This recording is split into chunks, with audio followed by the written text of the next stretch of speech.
ಹೋಗಪ್ಪ ಅಂದರೆ ಚಕ್ರವರ್ತಿ ಬೆಡ್ರೂಮಲ್ಲೂ ಅಗ್ರೆಸಿವ್ ಆಗಿ ಹೋಗು, ಕಿಚನ್ಗೂ ಅಗ್ರೆಸಿವ್. ಬಹುಶಃ ಅವರ ಬೊತ್ತಳಿಕೆಯಲ್ಲಿ ಮಾತುಗಳೆಲ್ಲ ಖಾಲಿ ಆಗಿಬಿಟ್ಟಿದೆ ಅನ್ಸುತ್ತೆ ಸರ್. ಚಿಂತಕರಲ್ಲ ಅವರು ಇವಾಗ, ಬಹುಶಃ ಅವರು ಪೊಲಿಟಿಕಲಿ ಚಿಂತಕರಾಗಿದ್ದಾರೆ. ಸ್ನೇಹಿತರೆ ನಮಸ್ಕಾರ, ನಾನು ನಿಮ್ಮ ರಾಕೇಶ್ ಆರುಂಡಿ. ಸದ್ಯ ಇವತ್ತಿನ ಟ್ರೆಂಡಿಂಗ್ ಸುದ್ದಿ ನಿಮಗೆಲ್ಲರಿಗೂ ಕೂಡ ಗೊತ್ತೇ ಇದೆ, ನೋಡ್ತಾ ಇದ್ದೀರಾ ಮಾಧ್ಯಮಗಳನ್ನು. ಚಕ್ರವರ್ತಿ ಸೂಲಿಬೆಲೆಯವರು ಆಡಿರ್ತಕ್ಕಂಥ ಒಂದೇ ಒಂದು ಮಾತು, ಅದು ಕೂಡ ಗರ್ವಾಪ್ಸಿ ಬಗ್ಗೆ. ಗರ್ವಾಪ್ಸಿ ಅಂದರೆ ನಮ್ಮ ಭಾರತವನ್ನು ತೊರೆದು ಎಲ್ಲೋ ಬೇರೆ ರಾಷ್ಟ್ರದಲ್ಲಿರ್ತಕ್ಕಂಥ ನಮ್ಮ ಭಾರತೀಯರನ್ನ ಕರೆತರೋದಲ್ಲ. ಯಾರೆಲ್ಲ ಮುಸ್ಲಿಂ ಅಥವಾ ಬೇರೆ ಅನ್ಯ ಧರ್ಮಗಳಿಗೆ ಮತಾಂತರ ಆಗಿರ್ತಾರೋ ಅವ್ರನ್ನ ಮತ್ತು ವಾಪಸ್ ಕರೆತರೋದು. ಇದು ನಾವೆಲ್ಲರೂ ಕೂಡ ಒಂದು ಆರೋಗ್ಯಕರವಾದಂಥ ಬೆಳವಣಿಗೆ ಅಂತ ಅಂದ್ಕೊಳ್ಬೋದು. ಆದರೆ ಚಕ್ರವರ್ತಿ ಸೂಲಿಬೆಲೆಯವರು ಮಾತನಾಡಬೇಕಾದ್ರೆ ಯಾವ ರೀತಿಯಾದಂಥ ಪ್ರಚೋದನಕಾರಿಯಾದಂಥ ಹೇಳಿಕೆಗಳನ್ನು ಕೂಡ ಅನ್ನೋದನ್ನು ನಾವು ಕೂಡ ಸೂಕ್ಷ್ಮವಾಗಿ ನೋಡಬೇಕಾಗತ್ತೆ. ಅಂದರೆ ನೀವು ಅನ್ಯ ಧರ್ಮದ ಹುಡುಗರನ್ನ ಅಥವಾ ಹುಡುಗಿಯರನ್ನ ಎಲ್ಲರೂ ಕೂಡ ಲವ್ ಮಾಡಿರಿ, ಅವ್ರನ್ನೂ ಕೂಡ ಪ್ರೀತಿಸಿ ಅವರೊಂದಿಗೆ ನಾವು ಕೂಡ ಬಾಳ್ವೆ ಮಾಡುವಂತಾಗಬೇಕು. ಈ ರೀತಿಯಾದಂಥ ಮತಾಂತರದ ಪ್ರಕ್ರಿಯೆ ಮುಖಾಂತರ ಗರ್ವಾಪ್ಸಿ ಆಗಬೇಕು, ನಮ್ಮ ಜನಸಂಖ್ಯೆ ಹೆಚ್ಚಳವಾಗಬೇಕು ಅನ್ನೋ ರೀತಿಯಾಗಿ ಮಾತನಾಡಿರ್ತಕ್ಕಂಥದ್ದು. ಈ ಬೆಳವಣಿಗೆ ಹೇಗೆ, ಜೊತೆಗೆ ಈ ಮಾತುಗಳನ್ನು ನಾವೆಲ್ಲರೂ ಕೂಡ ಅಕ್ಸೆಪ್ಟ್ ಮಾಡ್ಬೋದಾ? ಒಬ್ಬ ಚಿಂತಕ ಅಂತ ನಾವೆಲ್ಲರೂ ಕೂಡ ಅಂದ್ಕೊಳ್ತೀವಲ್ಲ, ಆ ವ್ಯಕ್ತಿಯ ಬಾಯಲ್ಲಿ ಬಂದಂಥ ಮಾತುಗಳು ಎಷ್ಟು ಸ್ವಾಗತಾರ್ಹ, ಜೊತೆಗೆ ಅದು ಕಾನೂನಾತ್ಮಕವಾಗಿ ಕೂಡ ಯಾವ ರೀತಿಯಾದಂಥ ಪರಿಣಾಮವನ್ನು ಕೂಡ ಬೀರಬಹುದು ಅನ್ನೋದ್ರ ಕುರಿತಾಗಿ ಮಾತನಾಡಲಿಕ್ಕೆ ಇವತ್ತು ನಮ್ಮ ಜೊತೆಗೆ ಕ್ರಿಮಿನಲ್ ಲಾಯರ್ ಆಗಿರ್ತಕ್ಕಂಥ ಲೋಹಿತ್ ಕುಮಾರ್ ಅವರಿದ್ದಾರೆ. ಅವ್ರನ್ನ ಕೇಳೋಣ ಒಂದಿಷ್ಟು ಇಂಟ್ರೆಸ್ಟಿಂಗ್ ವಿಷಯಗಳನ್ನು ಹಂಚ್ಕೊಳ್ಳೋ ಕುರಿತಾಗಿ. ಸರ್, ಈ ಮಾತುಗಳನ್ನು ನೀವು ಹೇಗೆ ನೋಡ್ತೀರಿ? ಅವ್ರು ಆಡಿದಂಥ ಮಾತುಗಳು ಎಷ್ಟು ವೆಲ್ಕಮ್ ಮಾಡ್ಬೋದು ನಾವು ಅಂತ? ಚಕ್ರವರ್ತಿ ಅವರು ಬರ್ತಾ ಬಹುಶಃ ಅವರ ಬೊತ್ತಳಿಕೆಯಲ್ಲಿ ಮಾತುಗಳೆಲ್ಲ ಖಾಲಿ ಆಗಿಬಿಟ್ಟಿದೆ ಅನ್ಸುತ್ತೆ ಸರ್. ಚಿಂತಕರಲ್ಲ ಅವರು ಇವಾಗ, ಬಹುಶಃ ಅವರು ಪೊಲಿಟಿಕಲಿ ಚಿಂತಕರಾಗಿದ್ದಾರೆ. ಹಾಗಾಗಿ ಮಾತಿನಲ್ಲಿ ಇರುವಂಥ ಸತ್ವ ಕಳ್ಕೊಂಡೋಗ್ಬಿಟ್ಟಿದೆ. ಎಲ್ಲಿದ್ದಿದ್ದ 10 ವರ್ಷದಿಂದ ಇದ್ದಂಥ ಚಕ್ರವರ್ತಿ ಇವತ್ತಿಲ್ಲ. ಇದು ನನಗೆ ಅನುಭವ.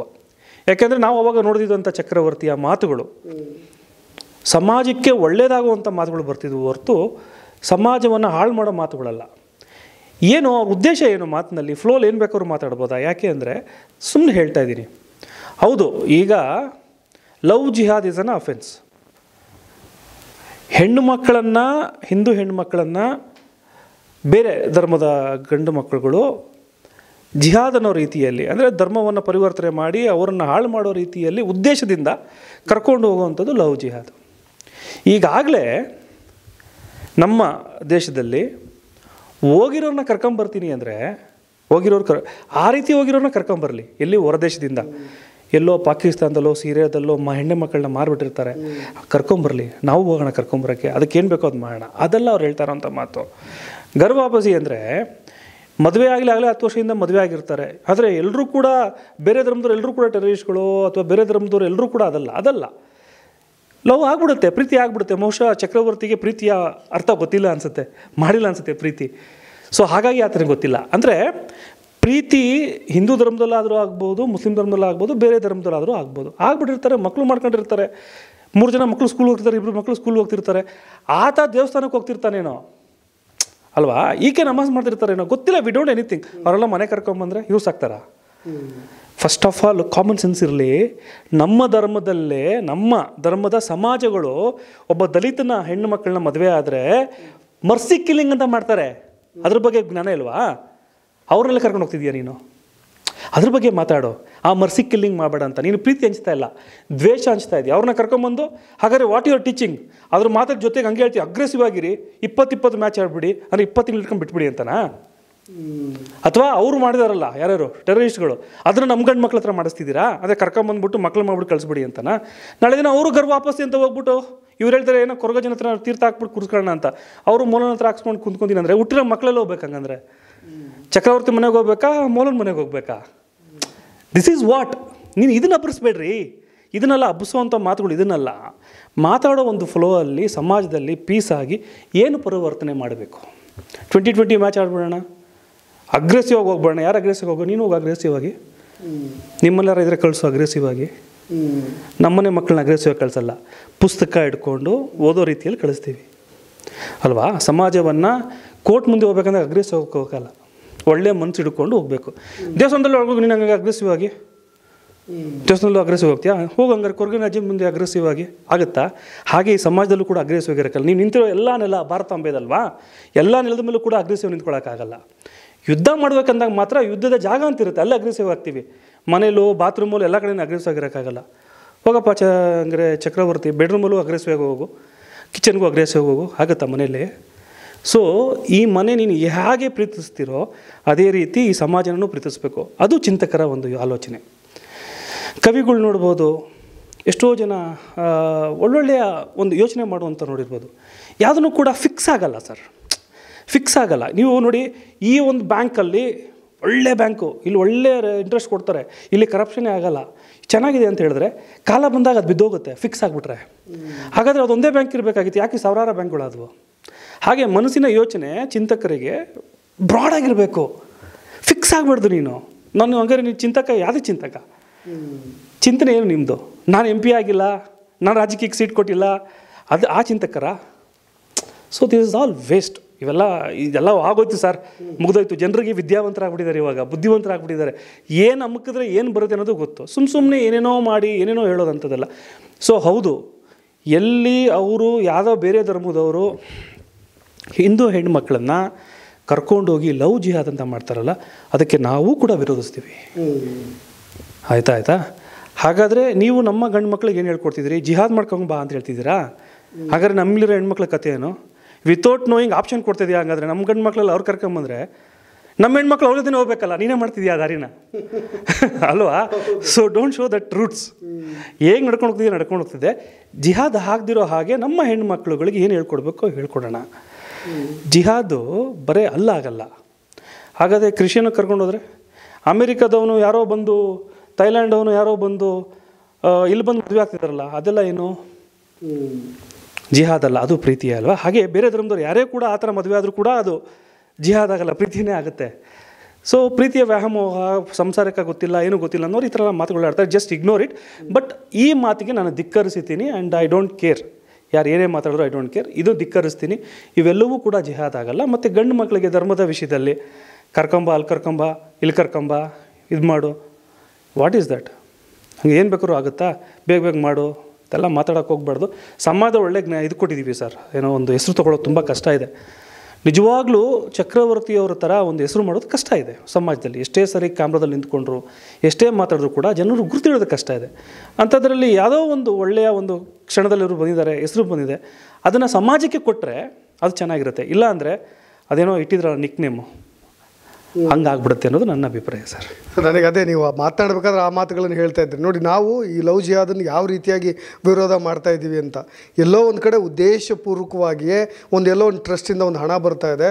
ಮುಸ್ಲಿಂ ಯುವಕರು ಬೇಕಂತಲೇ ಹಿಂದೂ ಯುವತಿಯರನ್ನ ಪ್ರೀತಿಸಿ ಅದ್ರ ಮುಖಾಂತರ ಲವ್ ಜಿಹಾದಿಗೆ ಮಾಡ್ಕೊತಾ ಇದ್ದಾರೆ. ಈ ಥರದೊಂದು ಆರೋಪಗಳು ಯಾವಾಗಲೂ ಕೂಡ ಇದೆ, ಅದು ಸತ್ಯವೂ ಕೂಡ ಇರ್ಬೋದು. ಆ ನಿಟ್ಟಿನಲ್ಲಿ ಒಂದು ರೀತಿಯಾದಂಥ ತನಿಖೆ ಶುರುವಾಗಲಿ, ಓಕೆ. ಬಟ್ ಆದರೆ ಈಗ ನಮ್ಮವ್ರನ್ನೂ ಕೂಡ ಅದೇ ರೀತಿಯಾಗಿ ಪ್ರಚೋದಿಸೋದ್ರಿಂದ ಹಿಡಿದು ಅವರಂತೆ ನಾವು ಅವ್ರ ಫೇಸ್ ನಾವು ಆಗ್ತಾ ಇದ್ದೀವಿ ಅನ್ನೋ ರೀತಿಯಾಗಿ ನಮ್ಮಲ್ಲೂ ಕೂಡ ಈ ಕೆಟ್ಟ ಮನಸ್ಸನ್ನು ತುಂಬ ಕೆಲಸ ಎಲ್ಲೋ ಚಕ್ರವರ್ತಿ ಸೂಲಿಬೆಯವರು ಮಾಡ್ತಿದ್ದಾರೆ, ದಿಕ್ತಪ್ಸ ಕೆಲಸ ಮಾಡ್ತಾರೆ. ಆ ಮಾತಿನಲ್ಲಿ ಅದೇ ಅರ್ಥ ಬರುತ್ತೆ. ನೀವು ಹೇಳ್ತಿರೋದು ಕರೆಕ್ಟು, ನಿಮ್ಗೆ ಅರ್ಥ ಆಗಿದೆ. ಆ ಮಾತಿನ ಅರ್ಥನೇ ಅದು. ಇವಾಗ ನಾಳೆ ದಿನ ಯಾರೋ ಒಂದನ್ನು ಕರ್ಕೊಂಬರ್ತಾರೆ, ಬೇರೆ ಯಾವುದೋ ಅನ್ಯ ಧರ್ಮನೋ ಜಾತಿನೋ ಕರ್ಕೊಂಬರ್ತಾರೆ. ಸಮಾಜದಲ್ಲಿ ಯಾರೋ ಒಬ್ಬರು ಚಿಂತಕರೇ ಈ ಮಾತನ್ನ ಹೇಳಿದ್ದಾರೆ, ತಪ್ಪೇನು ಅನ್ನೋ ಒಂದು ಮಾತು ಬಂದಾಗ ಅದಕ್ಕೆ ಉತ್ತರ ನಿಮ್ಮಲ್ಲಿ ಏನಿರುತ್ತೆ ಉತ್ತರ? ನಾನು ಹಂಗೆ ಮಾಡಿಬಿಟ್ಬಿಟ್ಟೆ ಅನ್ನೋಂಥದ್ದು. ಇವತ್ತು ತಾವು ನೋಡ್ಬೋದು, ರೇಪ್ ಅಂದ ತಕ್ಷಣ 376 ಅಂದ ತಕ್ಷಣ ಬಲವಂತವಾಗಿರುವಂಥ ರೇಪ್ಗಳೇ ಜಾಸ್ತಿ ಆಗಲ್ಲ ಸರ್. ರೇಪ್ ಕೇಸ್ಗಳು ಹೇಗೆ ಅಂದರೆ, ಎಲ್ಲೋ ಒಂದು ಕಡೆ ಕೆಲಸ ಕೊಡ್ತೀನಿ ಅಂತೇಳಿ ನಂಬಿಸಿ ಅವ್ರ ಜೊತೆ ಲೈಂಗಿಕ ಸಂಪರ್ಕಗಳದು ಕೂಡ ರೇಪ್. ಮದುವೆ ಆಗ್ತೀನಿ ಅಂತ ನಂಬಿಸಿ ಅವ್ರ ಜೊತೆ ಲೈಂಗಿಕ ಸಂಪರ್ಕಗಳದು ಕೂಡ ಸೆಕ್ಷನಲ್ಲಿ ರೇಪ್ ಅಂತಲೇ ಬರ್ತವೆ. ಸೊ ಇಂಥವೆಲ್ಲ ಬರ್ತಾವಲ್ಲ, ಇಂಥ ಒಂದು ಪ್ರಕರಣಗಳು ತುಂಬ ಜಾಸ್ತಿ ಆಗ್ತಿದ್ದಾವೆ. ಎಲ್ಲೋ ಒಂದು ಕಡೆ ಇವ್ರು ಹೇಳಿರುವಂಥ ಮಾತುಗಳನ್ನು, ಅಂದರೆ ನೀವು ಕರ್ಕೊಂಬನ್ನಿ 2020 ಮ್ಯಾಚ್ ಆಡೋಣ, ಎಷ್ಟು ಸಲ ನೋಡ್ತೀರಿ, ನೀವು ಇದು ಮಾಡಿ ಅನ್ನೋದು ಅಂಥದ್ದು, ಇಂಥ ಒಂದು ಪ್ರಕರಣಗಳು ಜಾಸ್ತಿ ಆಗ್ಬೋದು ಅಲ್ವಾ? ಸೊ ಯಾಕೆ ಅಂದರೆ ಅಷ್ಟು ಸುಲಭ ಅಲ್ಲ. ಅಂದರೆ ಪ್ರೀತಿಯನ್ನು ನೀನು ಮೋಸ ಮಾಡೋಕ್ಕೆ ಕರ್ಕೊಂಬ ಅನ್ನೋವಂಥದ್ದು ನಮ್ಮ ಧರ್ಮದಲ್ಲಿ ನಮ್ಮ ಹುಡುಗರಿಗೆ ಬರೋಕ್ಕೆ ಸಾಧ್ಯವೇ ಇಲ್ಲ. ಇಂಥ 106 ಚಿಂತಕರು ಬಂದು ಹೇಳಿದ್ರು ಬರಲ್ಲ ಸರ್ ಅಲ್ವಾ? ನೀವು ಹೇಳ್ದಂಗೆ ಫಂಡಿಂಗ್ ಮಾಡ್ತಾರಲ್ಲ, ಅಂದರೆ ದೇಶನ ಹಾಳು ಮಾಡಬೇಕಲ್ಲ, ಅವ್ರಿಗೆ ಚಿಂತಕರು ಬಂದು ಹೇಳಂಗಿಲ್ಲ, ನಾವೇ ಚಪ್ಪಲಿ ಹೊಡಿತೀವಿ ಅಲ್ವಾ. ಅಂಥ ಜಿಹಾದ್ಗಳು ಮಾಡೋದನ್ನು ನಾವೇ ಚಪ್ಪಲಿ ಹೊಡಿತೀವಿ, ಅದೇನಂತ ಯೋಚನೆ ಮಾಡೋವಂಥದ್ದೇನಿಲ್ಲ. ಅದಕ್ಕೆ ಚಿಂತಕರೇ ಹೇಳ್ಬಿಟ್ಟು ನಮಗೆ ಮಾಡಿಸೋವಂಥದ್ದೇನಿಲ್ಲ. ಅದಕ್ಕೆ ಆದ ಕಾನೂನು ಇದೆ, ಈ ದೇಶ ಅದಕ್ಕೆ ಇದೆ. ನಮ್ಮ ಹೆಣ್ಮಕ್ಳೇನು ಮೊದಲು ಥರ ಇಲ್ಲ, ಅವರು ಹುಷಾರಾಗ್ಬಿಟ್ಟಿದ್ದಾರೆ, ಅವರು ಎಲ್ಲೂ ಹೋಗಲ್ಲ. ಬಟ್ ಇವಾಗ ನಮ್ಮ ಹೆಣ್ಮಕ್ಳಿಗೇ ನೀವು ಆರಾಮಾಗಿರಿ, ನಮ್ಮ ಗಂಡು ಮಕ್ಕಳು ಬೇರೆ ಕಡೆ ಹೋಗಿ ಕರ್ಕೊಂಬೋತಾರೆ ಅಂತ ಇವ್ರು ಹೇಳ್ಕೊಟ್ರೆ ಅವ್ರೇನು ಮಾಡ್ತಾರೆ ಅವಾಗ. ಸೊ ಹಾಗಾಗಿ ಈ ವಿಷಯದಲ್ಲಿ ಅಷ್ಟೊಂದು ಹೇಳಿದ್ರೆ ಎಲ್ಲ ನಗ್ನಾಗ್ತಾನೆ ಬಂದ್ಬಿಡುತ್ತೆ, ಒಂಥರ ಫನ್ನಿ ಬಂದ್ಬಿಡುತ್ತೆ. ಬಿಕಾಸ್ ಅವ್ರ ಅಲಿಗೇಷನ್ಸೇ ಫನ್ನಿ. ಸೊ ಹಾಗಾಗಿ ಇಂಥ ಮಾತುಗಳನ್ನ ಸ್ವಲ್ಪ ಹಿಡ್ಕೊಂಡು ಚಿಂತಕರು ಸಮಾಜದಲ್ಲಿ ಒಳ್ಳೆಯ ಮಾತು, ಗುಣಮಟ್ಟದ ಮಾತುಗಳನ್ನು ಹಾಡಬೇಕಾಗತ್ತೆ. ಏನು ಗುಣಮಟ್ಟದ ಮಾತು ಅಂದರೆ, ಸಮಾಜದಲ್ಲಿ ಯಾವ ರೀತಿ ಯುವಕರು ಮೇಲೆ ಬರಬೇಕು, ಸಮಾಜವನ್ನು ಹೇಗೆ ಉದ್ಧಾರ ಮಾಡಬೇಕು. ನೀವೇನೋ ಬುಲೆಟ್ ಟ್ರೈನ್ ಎಕ್ಸಾಂಪಲ್ ಕೊಟ್ಟಿದ್ರಲ್ಲ, ಆ ಥರ ಬುಲೆಟ್ ಟ್ರೈನ್ಗಳು ಮಾಡಬೇಕು ಅಂದರೆ ಯುವಕರು ಯಾವ ದಾರಿ ಹಿಡಿಬೇಕು ಅದನ್ನೇ ಹೇಳಿ ಸ್ವಾಮಿ. ಹೋಗಿ ಅದರ ಇನ್ನೊಬ್ಬರು ಧರ್ಮದವ್ನು ಕರ್ಕೊಂಬ ಅಂತ ಹೇಳಿದ್ರೆ ಬುಲೆಟ್ ಟ್ರೈನ್ ಮಾಡೋಕ್ಕಾಗತ್ತಾ ನೀವು ಹೇಳ್ದಂಗೆ? So that is not. ಇಲ್ಲಿ ಫ್ಯಾಕ್ಟ್ರಿಗಳ್ನ ಹಾಕಬೇಕು, ಇಲ್ಲಿ ಮಿಷನರೀಸ್ಗಳ್ನ ತಯಾರು ಮಾಡಬೇಕು. ಕೆಲಸ ಇಲ್ಲ ಮಕ್ಕಳಿಗೆ, ಡಿಗ್ರಿ ಮಾಡಿದ್ರು ಅವ್ರಿಗೆ ಸ್ಕಿಲ್ ಏನಿದೆ, ಆ ಸ್ಕಿಲ್ ಮ್ಯಾನೇಜ್ಮೆಂಟ್ಗೆ ಏನು ಮಾಡಬೇಕು, ಇಂಥ ಒಂದು ಮಾತುಗಳನ್ನ ಇದನ್ನೊಂದು ಪ್ರಚಾರಗಳನ್ನ ಮಾಡ್ಕೊಂಡ್ರೆ ಅದನ್ನು ಧರ್ಮದಲ್ಲೇ ಮಾಡೋಣ. ಬೆಳಗ್ಗೆ ಬೇಗ ಇದ್ದು ಶಿವನ ಪೂಜೆ ಮಾಡೇ ಮಾಡೋಣ ಅಂತ ಮಾಡಿ ಅಲ್ವಾ. ಸಂಜೆ ಮಲಗಬೇಕಂದಾಗ ಸ್ನಾನ ಮಾಡಿ ಶಿವನ ಎಂದು ಮಲ್ಕೊಳ್ಳಿ ಅಂತ ಹೇಳಿ, ಬೆಳಗ್ಗೆ ಸಾಯಂಕಾಲ ಕಾಯಕ ಮಾಡೋಣ ಅಂತ ಹೇಳೋಣ. ಮೋಸ ಮಾಡೋದು ಬೇಡ ಅಂತ ಹೇಳೋಣ. ಇನ್ನೊಬ್ರು ಬಂದರೆ ಯಾರು ಬಂದ್ರೂ ಡಬಲ್ ರೇಟ್ ಮಾಡೋದು ಬೇಡ. ಯಾವ ಓನರ್ ಕೆಲಸ ಕೊಟ್ಟಿದ್ದಾನೋ ಅವನಿಗೆ 24 ಗಂಟೆಯಲ್ಲಿ 16 ಗಂಟೆ ನಿಯತ್ತ ಕೆಲಸ ಮಾಡಿ ಧರ್ಮವನ್ನು ತೋರಿಸೋಣ. ಇದೆಲ್ಲ ನಮ್ಮ ಧರ್ಮದಲ್ಲಿ ಇರೋದೇ ಅಲ್ವಾ, ಇದನ್ನು ಪ್ರಚಾರ ಮಾಡ್ಬೋದಲ್ಲ ಸರ್? ಅದೇ ಸುಮ್ಮನೆ ಸಿಂಪಲ್ ಆಗಿ ಹೇಳಿದ್ದು. ಸಂವಿಧಾನದಲ್ಲೆಲ್ಲ ಇದು ಧರ್ಮದಲ್ಲೇ ಇರೋವಂಥದ್ದು. ಅದನ್ನು ಬಿಟ್ಟು ಏನೋ ನಾವು ಅಗ್ರೆಸಿವ್ ಆಗಿ ಹೋಗೋಣ, ಅಗ್ರೆಸಿವ್ ಆಗಿ ಕೆಲಸದಲ್ಲೂ ಹೋಗೋಣ. ಬುಲೆಟ್ ಟ್ರೈನ್ ಮಾಡಬೇಕು ನಾನು ಇನ್ನು 10 ವರ್ಷದಲ್ಲಿ, ಅಗ್ರೆಸಿವ್ ಆಗಿ ಹೋಗಬೇಕು. ನಮ್ಮ ಡಾಲರ್ ರೇಟು ಏನು 100 ರೂಪಾಯಿ ಆಗಿಬಿಟ್ಟಿದೆಯಲ್ಲ ಇವಾಗ, ಅದನ್ನು ನಾನು 60-40ಕ್ಕೆ ತರಬೇಕು. ಅಗ್ರೆಸಿವ್ ಆಗೇ ಕೆಲಸ ಮಾಡಬೇಕು 16 ಅವರು. ಸೊ ಇದನ್ನೆಲ್ಲ ನೀವು ಪ್ರಚಾರ ಮಾಡ್ಬೋದಲ್ಲ ಸರ್? ಕೆಂಪು ಶಾಲ್ನ ಹಾಕೊಂಡೆ ಕೆಲಸ ಮಾಡೋಣ, ತಪ್ಪೇನಿಲ್ವಲ್ಲ? ಮಾಡೋಣ ಬಿಡಿ, ಕೆಲಸ ಮಾಡೋಣ. ಕೆಲಸ ಮಾಡೋದಕ್ಕೆ ಒಳ್ಳೇದಿಲ್ಲ, ಚಪ್ಪಲಿ ಇಲ್ದಂಗೆ ಕೆಲಸ ಮಾಡೋಣ, ಒಂದೊತ್ತು ಉಪವಾಸ ಇಟ್ಬಿಟ್ಟು ಮಾಡೋಣ. ಇವೆಲ್ಲವೂ ಧರ್ಮದಲ್ಲಿ ಹೇಳ್ಬೋದು. ಇದೆಲ್ಲ ಬಿಟ್ಟು ಸುಮ್ಮನೆ ಅವ್ರ ಬೆಳೆ ಬಯಸ್ಕೊಳ್ಳೋಕ್ಕೆ ಅಮಾಯಕರ ಮಕ್ಕಳನ್ನೆಲ್ಲ ದಾರಿ ತಪ್ಪಿಸಿ ಏನೇನೋ ಟಿ ವಿ ಮಾಧ್ಯಮ ಕವರ್ ಮಾಡ್ತಾರೆ. ಅದನ್ನ ಏನು ಬೇಕಾದರೂ ಹೇಳಿ ಮನೆಗೆ ಹೋಗ್ಬೋದು ಅನ್ನೋದು ತಪ್ಪು ಸರ್. ನಾನು ಇದಕ್ಕೆ ವಿರೋಧಿಸ್ತೀನಿ. Thank you. ನೋಡಲ್ವಾ, ಲೋಹಿತ್ ಸರ್ ಅವರು ಹೇಳ್ತಾ ಇರೋ ಮಾತುಗಳಲ್ಲಿ ಒಂದು ಅರ್ಥ ಇದೆ. ಯಾಕೆಂದರೆ ಬುಲೆಟ್ ಟ್ರೈನ್ ಬಗ್ಗೆ ಮಾತನಾಡಿದಂಥ ಇದೇ ಚಕ್ರವರ್ತಿ ಸೂಲಿಬೆಲೆ ಅವರು ಸದ್ಯದ ಪರಿಸ್ಥಿತಿನ ಅರ್ಥ ಮಾಡ್ಕೊಳ್ಬೇಕು. ಮೆಟ್ರೋ ಟ್ರೈನ್ ಬೆಲೆ ಎಷ್ಟಾಗಿದೆ ಅದ್ರ ಬಗ್ಗೆ ಒಂದಿಷ್ಟು ಹೋರಾಟವನ್ನು ಕೂಡ ಮಾಡಲಿ. ಜೊತೆಗೆ ಅವ್ರ ಮಾತಿನಲ್ಲಿ ಪ್ರಖರತೆ ಇದೆ, ಸ್ವಲ್ಪ ಸೂಕ್ಷ್ಮ ಜ್ಞಾನ ಇದೆ ಅಂತ ಹೇಳೋದಾದರೆ ಜನರ ದಾರಿಯನ್ನು ಅಥವಾ ಅವರ ದಿಕ್ಕನ್ನು ಬದಲಿಸುವ ಪ್ರಯತ್ನ ಅವ್ರದ್ದು ಆಗಬಾರ್ದು ಅನ್ನೋದಷ್ಟೇ ಕ್ರಿಮಿನಲ್ ವಕೀಲರಾಗಿರ್ತಕ್ಕಂಥ ಲೋಹಿತ್ ಸರ್ ಅವರ ಮಾತುಗಳು ಅಂತ ಹೇಳ್ತಾ ಇನ್ನಷ್ಟು ಸುದ್ದಿಗಳೊಂದಿಗೆ ಮತ್ತೆ ಬರ್ತೀನಿ. ನಾನು ರಾಕೇಶ್ ಆರುಂಡಿ. ಧನ್ಯವಾದ.